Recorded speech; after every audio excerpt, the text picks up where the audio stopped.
Well, I'm here today with Robbie Swale, and I think it's going to be a conversation for our Easier Business audience that will resonate in a number of ways. And I was glad to make your connection in the context of how you had a connection with Gabrielle, who helps to lead our email marketing on the eBusiness Pros team. And it goes back to a person that we have in common, which is Seth Godin. So for anyone who's familiar with some of the ideas around how he approaches the marketing task, Robbie and I will have some things to say about that. But Robbie, I also want to talk about this practice that Seth Godin has demonstrated over the years of how to take small steps and how to make big impact over a period of time. So for our Easier Business audience, as much as it is for them, it is for myself. This is a project that I've taken up to look at how the next 20 years of my entrepreneurial journey can be a little easier than the last. And there's a part that I was reading in a book that you've put out called The Second Best Time Is Now. That's chapter 3. Mm-hmm. So tell us about yourself and this book. That's something I want to talk about with you today. Yeah, thanks, Patrick. And yeah, let's talk about the second best time is now. I still think about that on a regular basis. It's like one of the tricks I have to play on myself to get myself into action on something that hasn't been happening for a long time, which happens to me just like it happens to most people.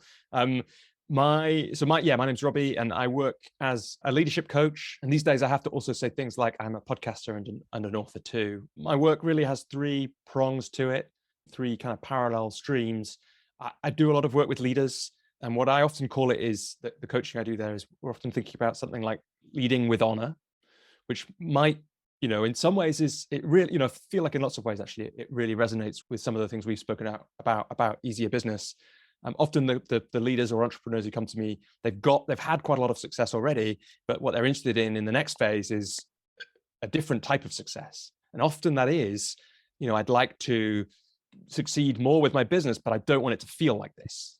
And sometimes that feel is the kind of honor piece is where we can make our business easier by not feeling like we're having to compromise on who we are as we're doing business, which is sometimes the shift that people are talking about. And sometimes it is this shift from feeling like we have to try really hard at everything, to finding the ways to be in flow more, to finding the ways to make work more effortless. So I love that easier business frame. The other 2 streams, one is coaching. So I also train and support other coaches. I really believe the craft of coaching has a lot to offer many of the challenges that leaders and people wider than that in the world face. The way I think about my coaching that I receive is often that even if it doesn't, sometimes I'm not sure if it changes the actual outcomes, the places I get to, but it sure as hell makes it feel a lot better as I get there. So again, it's like for me, the coaching I receive is a kind of make my business feel easier move. And the last piece, which is what the book that you're talking about is about, the last stream in my work is creativity. And I'm particularly interested in why do we sometimes have, and I should say, I mean, creativity in the broadest possible sense. It for sure includes entrepreneurialism in there. Some of the most creative people I've met are business people, but it includes all strands of that. And I'm particularly interested in why do we sometimes have an idea, sometimes for a long time, for a business, for a book, for some other creative project, and we don't do anything about it. And I got interested in that because that was me and still is me sometimes, but much less than it used to be. And that's where the book, that chapter you're talking about, comes in, amongst other pieces of my work, which fall under the brand, the 12-minute method. And the book in question is How to Start When You're Stuck. So that's the first book in my series. Yes, well, I think I would like to come back. We'll see if we can come back to this question of honorable leadership. And that's something I think that we can speak to within the context of what it means to be in integrity. Absolutely. Yeah. And I think that also links back to where we have in common this connection back to Seth Godin. And I think he speaks to that. But when we talk about the second best time is now, in that chapter in the book, we're talking about how to start when you're stuck. There is this, that's the saying too. I think you may have said this, that when's the best time to plant an apple tree or any kind of tree? It's 20 years ago. And then when's the second best time? It's today. Right, so absolutely. I think there are people who want to make a shift. The audience that I'm speaking to are owners of companies who are looking to make a shift in how it, in a nutshell, less grind, more flow. Hmm. And so there's a quality of effortlessness that I would aspire to for myself.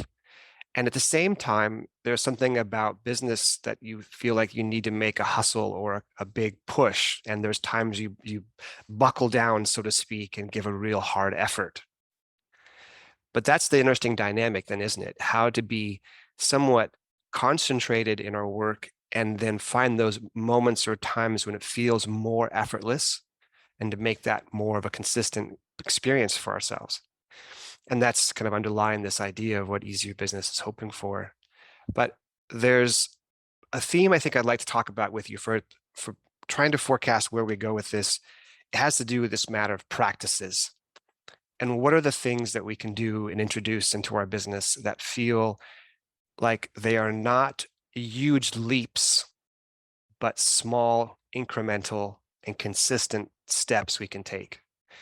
And that's where I think we could start with the book that you've come out with in the context of, tell us about what is the 12-minute method and where that came from.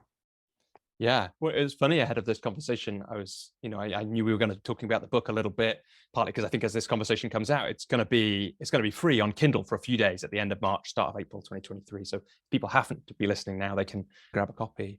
But in a way, it was like there's lots of ways to tell the stories about our life, right? But one of the ways I tell the story of the 12-minute method is in some ways an easier business story. So what was happening at the time was I'd recently made a pivot in my work. I was probably 3 years into the change. I used to work in arts and culture over here in the UK, so running music venues. And I had realized that wasn't for me and moved and found after a few years of diagonal movement and working in training and development and then leadership development, I'd found my way to coaching. So I'd had my business for maybe a year at this point. I was working with a coach. And there was this thing happening, which is that whenever I had to be public about something, launching the business was an example of that, but so was certainly sharing content I created. And in fact, at that point, it went further than that, less relevant for business, but it was in my life. It was like even making jokes on social media, which used to feel more effortless, had become kind of agonizing, certainly not effortless. And this was 2016. So, over here and over in the US, some strange things were happening on social media in 2016. The discourse had changed in a lot of ways, and it was kind of weird, especially if you think back. Thankfully, I don't know if I've just left social media or if it has calmed down. But it was kind of... No, it hasn't calmed down. I think you probably better for giving some space to it. Yeah, I think so. Well, it's like, many things that Seth Godin's a good advocate for, but I remember him once saying, people asked me, said Seth Godin, well, how do you get so much done? He said, well, I don't watch TV, I don't have meetings, and I'm not on Facebook and Twitter. And they're like, that opens up a lot of time between those four things. So it's 2016, and I sharing anything was kind of agonizing. And there was kind of a few things calling me to pay attention to that. One was I just didn't like the feeling. So the agonizing feeling of launching something, of having to proofread something, 100 times before I was comfortable that it passed the mark, all those kind of habits. That was kind of agonizing. And it didn't feel sustainable if I was going to be in the business I'm in. It's not quite true that you have to have an online presence to have a coaching business, but it can help. And so as part of my personal growth, my coach and I designed a practice, which was that I had a short train journey that I was commuting into the city of London into the middle of London from where I lived in further out. And I would write a blog post on that train journey 5 times in the next 2 weeks. And the practice was to practice sharing. No, it wasn't about the quality of the writing, although writing was an important, interesting thing for me. So it was to write while the train's moving, stop when it stops, proofread it once, and then post that piece online. And I chose to post it on LinkedIn because I thought nobody really read LinkedIn, which was kind of true in 2016. It's a bit less true now. It's much more of a blogging platform. And I did it. So I had the courage to do it. It wasn't fun.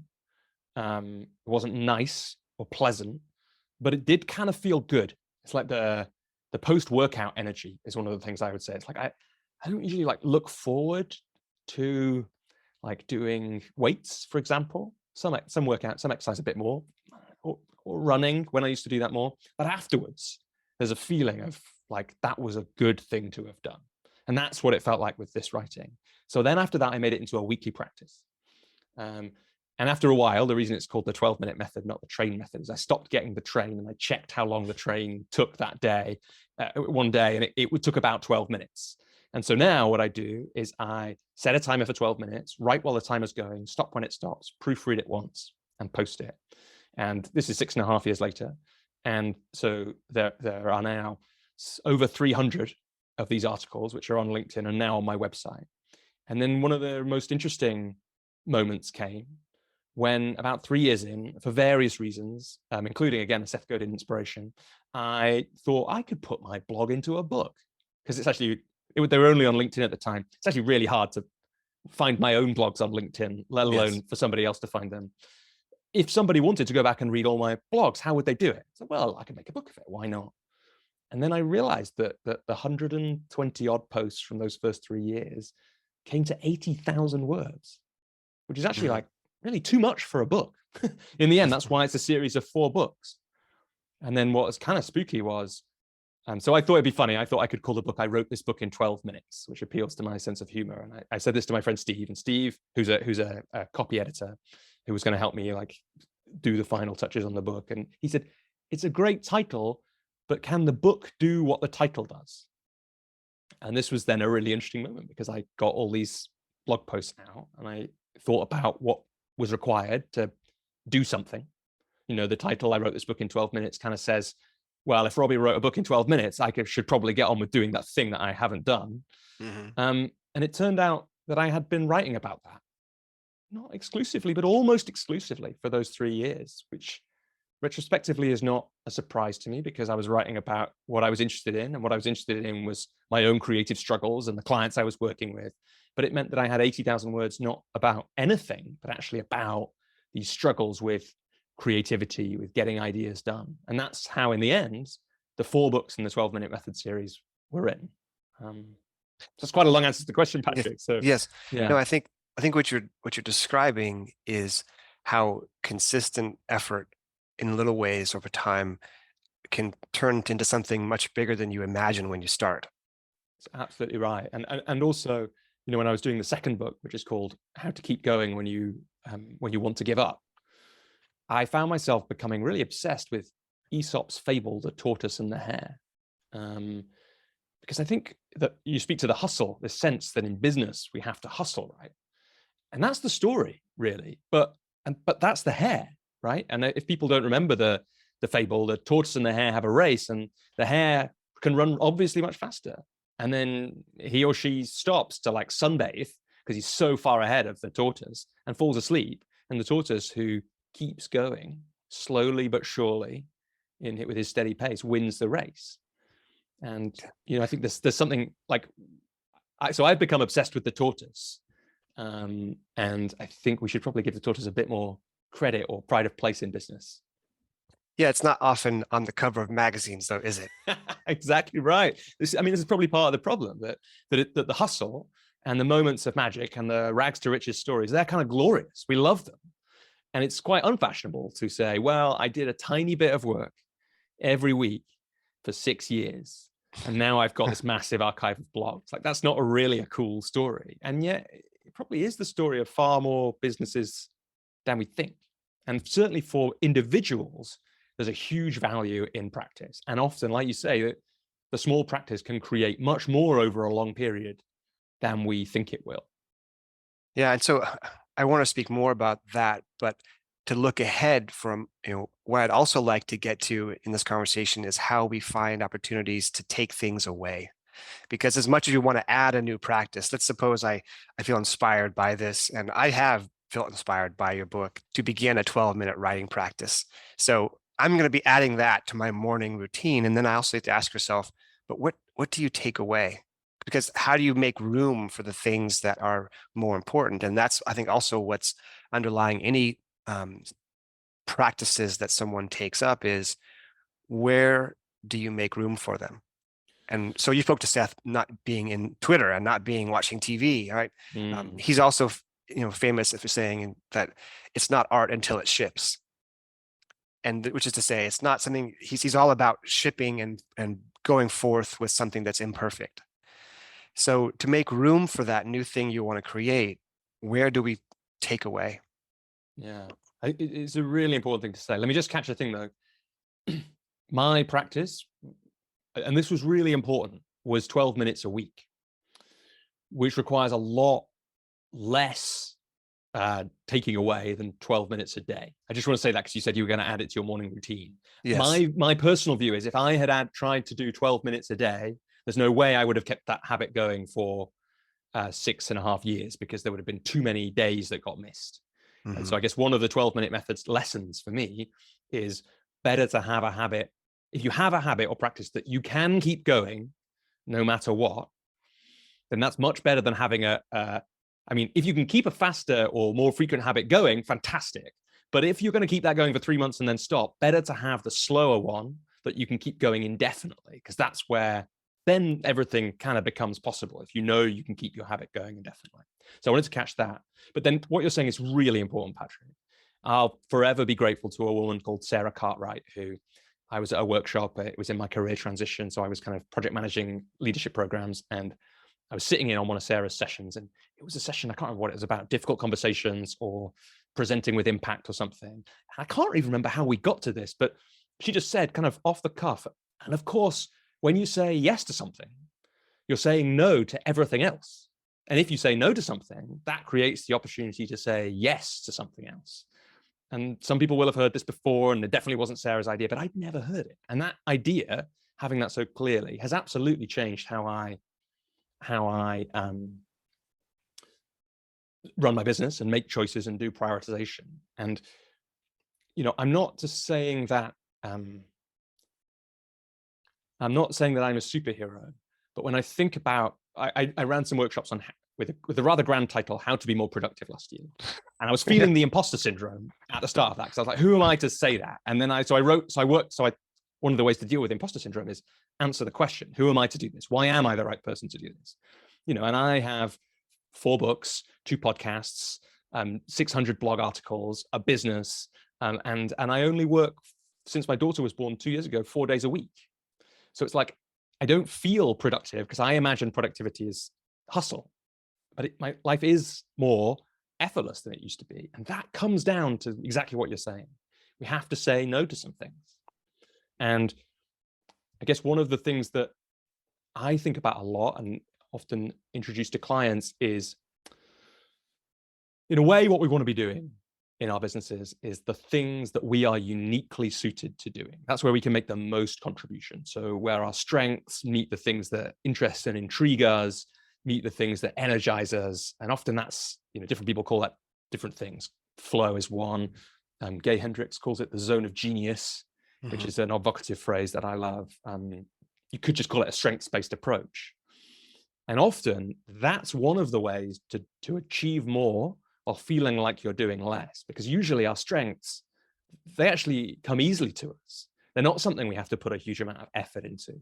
And if you can, how do we say this? So to kind of bring it practically to your question, if we're going to try and create 12, 15, 60 minutes extra a day, one way to do that is to spend more time in our strengths, so that in that time, we're achieving more, we're being more impactful, and we're spending less time doing the things that come less naturally to us, that often drain us of energy, and that actually somebody else would really thrive off doing. And if you're lucky enough to be in a business with employees or a team around you, then doing that kind of strengths audit where we work out, well, what are the things that you just love to do, and what are the things that I love to do? Every time they don't overlap is a cause for celebration. You know, I'll never forget a colleague I had who just buzzed off. You know, I said I used to work in events and venues.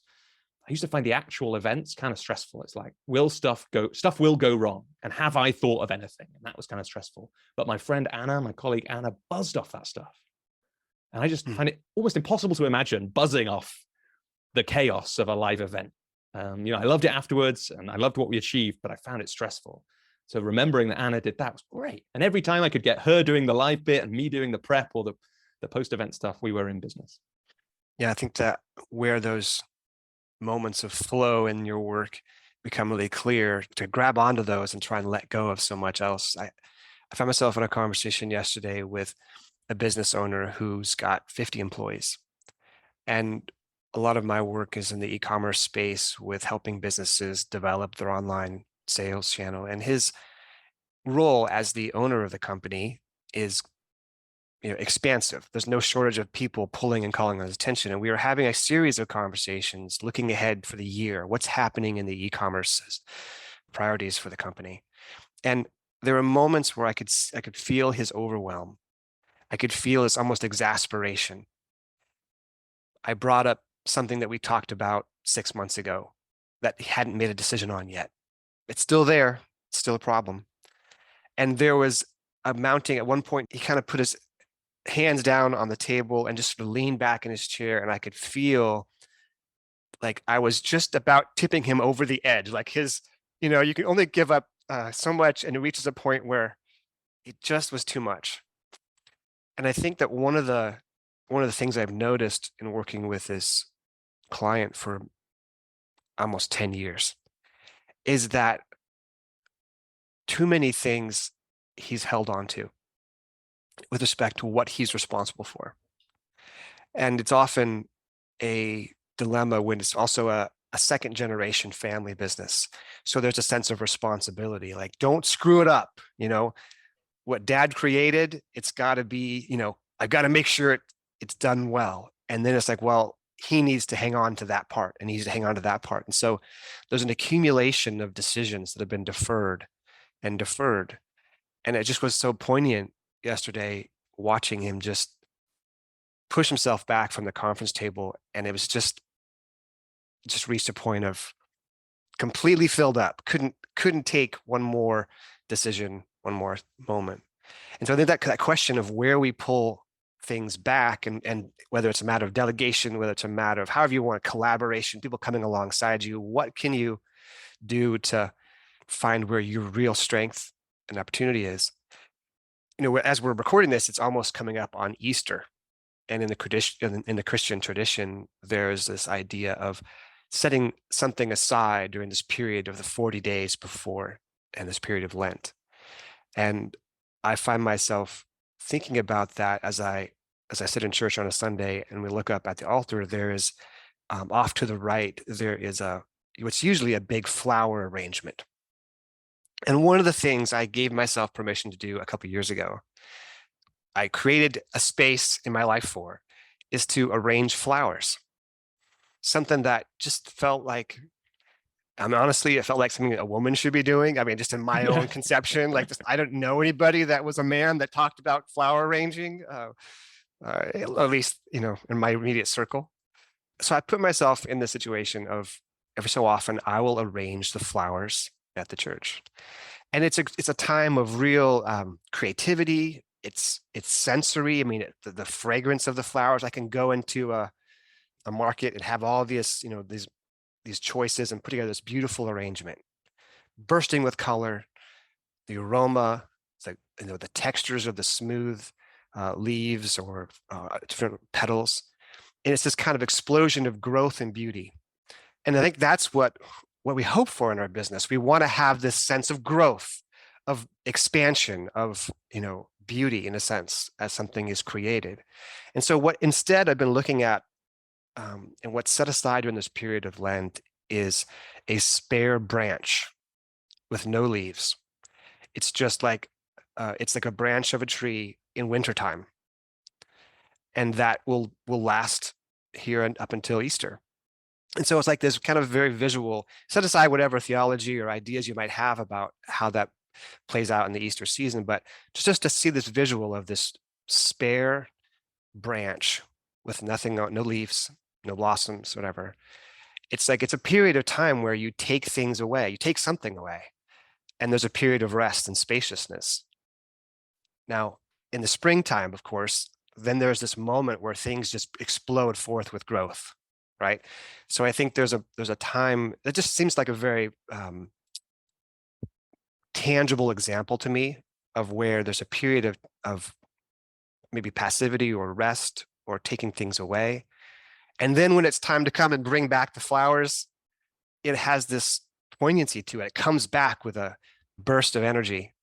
And I think that's something that when we think about introducing practices and also finding ways to take things away, I think that also gives us sometimes the rest that we need to be able to then move forward with a new initiative. And so the book is How to Start When You're Stuck. I'm wondering if a part of what starting requires is a period of rest or reflection. You mentioned the tortoise and the hare, but is there also something more about kind of gathering up the energy to do something and resting? Yeah, I think it's like, I mean, there's so much in what you just said, Patrick. It's really beautiful. I think one of the things actually that really occurred to me is, I bet when you, though, especially like anyone who's just heard you describe that flower arranging practice, has heard the energy that it clearly gave you. So I think sometimes we've got to be also interested in, there's more going on than just time. That often something that someone's been putting off for a long time or hasn't been doing and has an urge or a calling or a continued intuition to try is something that's good for them and probably for the world. I haven't really found anyone who yeah, I mean, they may exist, who's like the thing they haven't done for 5 years they've really wanted to do is destructive in any way. They may exist, but the things that people procrastinate on for a long time tend to be, in my experience, good for them and the world. And so creating 10, 12, 15, 30, 60 minutes every day or week to do one of these things, it can actually have an additive effect in terms of energy. Certainly after I've been writing, for the next, and I really felt for your story of your client, by the way. Like, yeah, I really, I've worked with people in similar situations, that sense of responsibility, the piling up pressures. But those deferred decisions, we all have them, and they're draining, really draining. When I've been creative, the same as when I've been working out, I imagine the same as when you've got the flower arranging in your life and you've got that energy and have those amazing sensory experiences. I'm more connected to myself, and so I'm able to make better decisions almost always. I'll do if I do a quick inbox thing after I've been writing, I'll just resolve a load of things straight away without the normal agonizing over how things go. So I think that's a really important thing to notice. And so whilst for some projects, I think it is absolutely worth, I'm kind of in this stage right now, it's absolutely worth recharging after the end of a big project. It can be, or as the project comes to an end. We often forget that starting can give a rush of energy. What happens after, when you first, it's like, there's a quote in the start of the book, which is something like, we often wait for inspiration to start, but it's actually always around us. And when we make a start, we get this rush of inspiration that comes into us and can give us more energy than we think. So I know that's a kind of slightly strange answer to your question, but I think to me, it's what speaks to, sometimes the importance of only starting, of not waiting for the conditions to be perfect, but of taking those initial steps.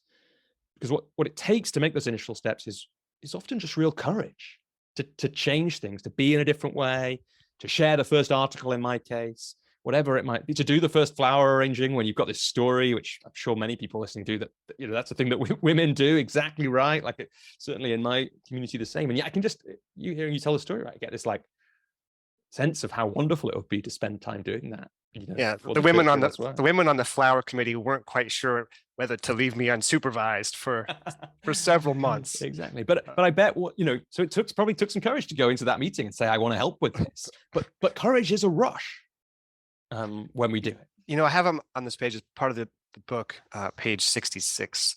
It says follow the feeling in italics, and that's part of a chapter called the one-line business plan. So tell us, what is the one-line business plan and what you mean by follow the feeling? Yeah, so the one-line business plan is an idea that I learned about from one of my coaches, Rich Litvin, great mentor of mine. And it was just this idea that, which is part of Stephen Pressfield's work, is another person that's influenced me, or Seth Godin. They talk about like all these things that get in the way of us actually doing the work. And sometimes one of them is wasting loads of time on a business plan that our business may or may not actually need. Now, I'm not saying that business planning isn't useful, that planning isn't useful, all these things. But sometimes we're wrapped up in how a business plan should look, that we forget about what we get from having the business plan, which is often a sense of direction. And so Rich had this idea that he'd built a very successful business for a long time on a one-line business plan, which was meet fun and interesting people. Now he has a coaching business. So that is a great, I could run my business on that as well. It's a great one. If you're continually doing that, if your business plan every day is meet fun and interesting people, and you do a business like mine, then the clients will follow. And then I played with that with clients. So I had one, and she was struggling with a kind of career transition moment. Lots of choices about where she would go next in her work in a charity. And we came to a one-line business plan, which was something like make the greatest positive impact. It's not quite as snappy as Rich's because it required her to think about where do I make the greatest positive impact. But in the decision she had, it became really obvious to her. And then I realized that I'd been running my business in a way on this one-line business plan that you reference, follow the feeling. And this came from essentially learning to trust my intuition. So I'd got really overwhelmed in my career transition that ended with coaching by like, how the heck do I decide where I'm going to go? Like I could do anything at this stage. I had a free enough period in my life that I was planning to do a real change, but that was really overwhelming for me. That's often the thing that gets me stuck is overwhelm. Like the size of the project is too big, the number of options is too many, and so I just stop. And that's why the 12-minute method is so good for me, right? Because it's like, okay, just do a tiny bit this week and get moving. And it turns out when you get moving, the energy follows, all that kind of thing. In my career transition, what happened was I didn't know, I didn't know how to begin to make choices. And I learned to follow the feeling, to just really listen to myself, to an intuition. I was interested in working with people. So I was thinking about coaching, but I was also thinking about counseling and psychotherapy and working in training and other things like that. And I had to learn to really listen to myself. So I would go along to like a training open evening or event. And I would, at the end of it, was like, I'd go to 2 maybe in the space of a couple of weeks. And I would be like, well, which one felt better? And it turned out it was a really good predictor of, I would then look at it rationally. It's like, oh, I had a little feeling in my chest with this one. Does that make sense? And then I would think about it. I was like, and it basically always did. So I learned to begin to follow that feeling. And then it turns out it worked in my coaching business. It was a good predictor for the people I would do my best work with. And the people I probably, when I didn't listen to it, the people I probably should never have worked with, because it didn't turn into the right thing. It was opportunities that I could say yes to or no to. And the feeling was that intuition feeling was a really good predictor of, which ones would be a waste of my time and which ones would lead to abundance, whether that was of money or possibility or connection or whatever it might be. I think it's also abundance of energy, right? Because in the right sort of flow, the energy has a self-sustaining quality. You feel energized from the fact of doing it. And I think back to the conversation I had with this business owner, I think these are guys who feel this tremendous inertia of what they already have built. And so you're describing in some ways a creative transition in your own sort of business that has a lot of adaptability to where you personally, but imagine you've got 50 people, you've got a warehouse, you've got millions of dollars in inventory, and there's this, and you've got this inertia. family background, right? Where it's not just about you, it's about generations potentially. Right. So then I think where though that idea you're talking about, follow the feeling, can apply. Okay, that business already has a business plan in a sense, and distill it down to the one line is a little difficult. But I'm more interested, I suppose, in the entrepreneur himself or herself. So for a person who finds himself wanting to recapture that sense of ease or effortlessness in the work that they're doing, the follow the feeling encouragement can be in redefining the role that you take in the business. And part of the role and why this business conversation I had the other day was so painful is the son who runs that business is alive in the context of spreadsheets. Right? If I wanted to see some data organized, he will feel energized and leave the conference room and come back an hour and a half later and show me what he's organized in a way that I'm like, I still have a sort of a slight envy or admiration for people who are magically efficient with spreadsheets. And that's his quantification, his organization, right? His sense of analytical perceptiveness to distill and make decisions based on an assortment of data. There's that feeling of flow, right?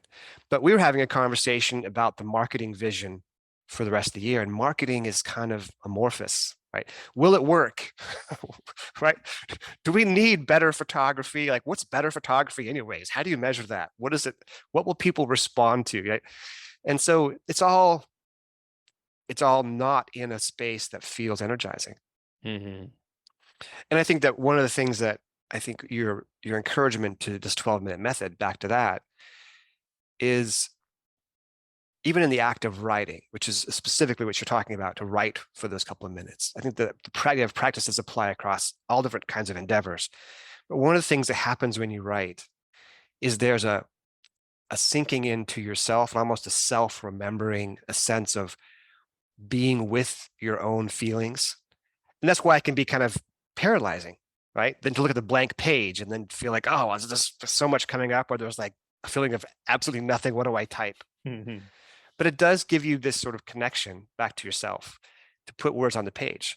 And I think that will sort of be a way of literally following the feeling in terms of in the words that you write. And you end up, you yourself, you described how you had 80,000 words, but what was it really about?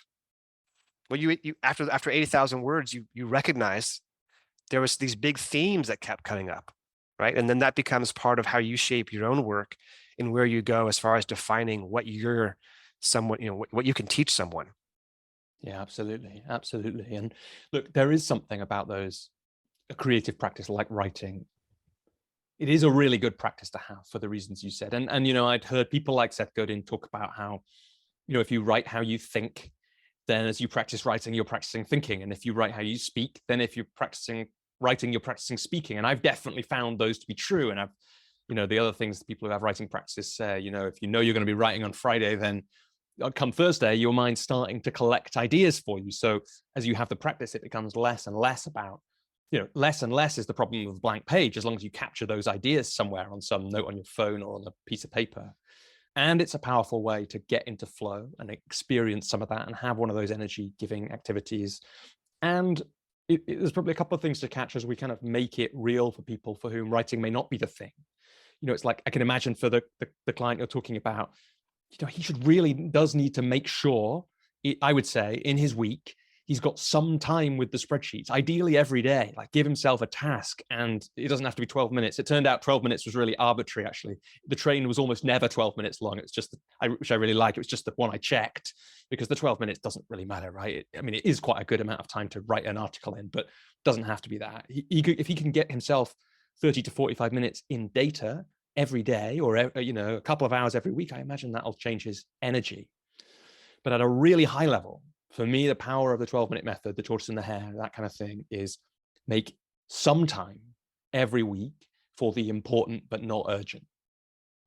And that for me, that was writing. For him, it might be the spreadsheets. For somebody else, it might be something different. It might be a personally recharging activity. But if we can do that, then that compounds over the long term, especially for things that are a little overwhelming. To have done an hour here and an hour next week and an hour the week after on whatever that thing is that never gets done, that's where things start to come off the list. Yeah. In the time we have left, I want to get back to this question of honorable leadership. And what you're speaking to there is also a certain discipline, but when you say being able to choose the important over the urgent, for me, that does tie back to leadership, because part of what leaders do is help set the priority, to be able to perceive the priority, what is really important versus what is urgent. And that's sometimes such a hard thing. And it's something that I really try and cultivate in my own team. And I really look for them to look back each week and sort of pick out the urgent from the important in a small way, and just at the level of the week, like what was urgent this week and what was important. And it's what I look for in people who I want to promote, people who want to be given responsibility. So I think about this guy that was so overwhelmed this week and just exasperated. And if you were encouraging someone like in that position to separate out the urgent from the important, I think when we show the people around us that we can make that kind of distinction, for one, it helps them perceive where those urgent matters are different from the important ones, but it also helps set the expectation that all of us can start to move into that flow place where we are most capable, most, capable of potency, so to speak, by separating away from the urgent stuff. And often the urgent stuff is someone else's job, right? And it's a job they would love. The things that Right. are pulling us away, like just to think about it, the customer service issues of the day can feel urgent. And yet there are people who get up in the morning and feel never better than being able to take incoming phone calls and satisfy people and engage them and feel connected, right? To where the owner of the company might feel in a much better place in a quiet room with a spreadsheet. How do you, in your work with the people that you help, go to this question of what's urgent and what's important? Yeah. Well, you're right. It isn't easy. And there's probably a few ways to think about it. I mean, in a way, it does speak to honor. It does speak to integrity you were talking about before, because it speaks to like real honesty. Like, honestly, a lot of the time, most people know. They know what they should be doing. You can play different games with people. You can sometimes ask people, if you had an extra day in the week, what would you do on that day?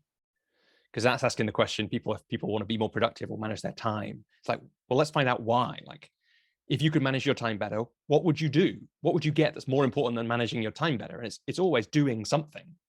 And when people have that kind of activity, there's a mixture of things that come up, but it's almost always, I'd work on the important and not urgent. That's what I'd do in my extra day. If I got Friday twice and everybody else only got it once, what would I do on my second Friday? I'd do the long-term research, and I'd sit and read and learn. And I would, actually work up that proposal that we've had for that new idea that we haven't done anything about for 2 years. So mostly people on some level, I think they know it. And what it takes, like this piece we've been talking about prioritization, around making the space. There's a book by a guy called Oliver Burkeman that came out last year called 4,000 Weeks. It's a really interesting book. 4,000 weeks is roughly how many weeks we have in a normal life. And a lot less than most people think, sometimes more than people think. It's an interesting number. But the main idea in that book, spoiler alert for people who are going to read it, one of the real problems he thinks we run into is we try and pretend that we're not going to die, and that therefore we'll have time to do everything. And that the reason that it's worth considering 4,000 weeks is it really brings home, I'm not going to get everything done. Therefore, I have to choose. And if I have to choose, how do I choose meaningfully and consciously, rather than realizing way too late in life that I haven't been making those choices on what really matters? And sometimes with my clients, that's the work we do. We think about the long arc of life. This is a way to get into honor and integrity and what really matters, and think, well, what would happen at the end of your life that might make you sad? If you died at a normal kind of age, what could have happened or not happened that would make you sad? And then how do we build a set of commitments so that doesn't happen? And that often gives you the really important. And then you can bring that back to this year, this job, this company, and those kind of things. Well, I think that's a wonderful way to close in how we have our conversation today, because it speaks to what's important and making choices, what we're saying yes to, what we're saying no to. I found myself, I wear this old Timex watch, and I have on here, one of the settings is a timer. It's like a countdown timer. And I find myself, I noticed the other day that I have it set to 11 minutes and 1 second. And I find myself starting a timer periodically for this little 11 minutes and 1 second. And I do it when I sit down at the piano. I don't have a lot of time to play piano. I'm not very good at it, but by gosh, 11 minutes a day or 11 minutes after lunch, it's amazing what little bit, I'm working on the opening part of Don't Stop Believing by Journey. And, and I've got 11 minutes to make it, a little better than it was yesterday. Yeah. So I think your 12-minute method, it's it's almost the same time, right? It's just that's sort of the sense of what's doable. Yeah, and also 11 and 1 is fantastic because it's equally arbitrary as 12 minutes, right? It's probably just how you probably just pressed the button on the timer wrong one day. Right. But the power of the timer, just a really brief maybe closing, just because you're mentioning it. I'm so glad that I accidentally stumbled on this practice, because I use a timer in all kinds of ways now. I use it to avoid getting stuck in my inbox so that I don't spend too long on something that's urgent, not important. I'll set a timer, to avoid accidentally spending 2 hours in my inbox. And I use it for all kinds of other tasks. And then it's a practice really in doing enough 20 minutes in my inbox, that's enough. 12 minutes on my writing for an article, that's enough. Because obsessing about enough, this is another thing I learned from Seth Godin, is a lot better than obsessing about as much as possible, because we don't have time to do as much as possible on everything. And if we can work out what's enough time playing the piano, which is probably 11 minutes after lunch, practicing Journey, give you all that energy that it will, like, that's enough. And then you can move on to whatever's next. Yes. Well, very good. Well, I'm going to find more creative ways to use that 11 minutes and 1 second on my watch timer. And I'll be thinking about your book and how that can be a resource for me too going forward. So we'll link to where people can find out more information about you in the show notes, in the videos down below. So we'll make sure people can follow through and see more about that. And the book has this window of time here coming up at the end of March that will be a good time to get it. But also, there's never, even if it's years from now or months from now, people hear this conversation. Yeah, the best time to buy it was the end of March 2023, but second best time is whenever you're listening to this. Yeah. Yeah. Well, very good, Robbie. I've enjoyed getting to know you better with this conversation, and thank you for talking with me. Well, same, Patrick. It's been a total pleasure.